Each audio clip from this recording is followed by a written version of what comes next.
আগামীকাল ভোরে বিশ্বকাপ বাছাই পর্বে মাঠে নামছে ব্রাজিল বনাম ইকুয়েডর। ম্যাচটি যেভাবে আপনারা লাইভ দেখবেন বিস্তারিত জানুন পুরো ভিডিওতে। আগামীকাল ভোর 5টায় 2026 বিশ্বকাপ বাছাই পর্বে মাঠে নামছে সেলেসাওরা। জুনে ফিফার প্রথম উইন্ডোতে ব্রাজিলের প্রতিপক্ষ শক্তিশালী ইকুয়েডর।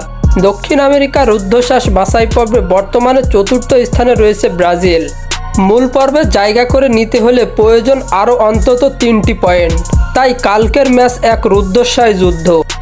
নেইমারবিহীন ব্রাজিল নতুন মুখ নিয়ে গড়েছে এক তরুণ দল। তাদের কাঁধেই যেন এখন সেলেসাওর জাতির বিশ্বজয়ের স্বপ্ন। এই ম্যাচ ঘিরে বাংলাদেশ ও ভারতের ফুটবল ভক্তদের মাঝে তুমুল উন্মাদনা। তবে ভক্তদের মনে একটি প্রশ্ন, এই ম্যাচ তারা কিভাবে দেখবেন? দুঃখজনকভাবে তবে এই অঞ্চল থেকে কোনো টিভি চ্যানেল লাইভ সম্প্রচার করবে না এই ম্যাচটি। তবে হতাশ হওয়ার কিছুই নেই। ম্যাচটি সরাসরি আপনারা লাইভ দেখতে পারবেন ক্রোম থেকে অ্যাপস লাগিয়ে স্পটিফাই অ্যাপসের মাধ্যমে।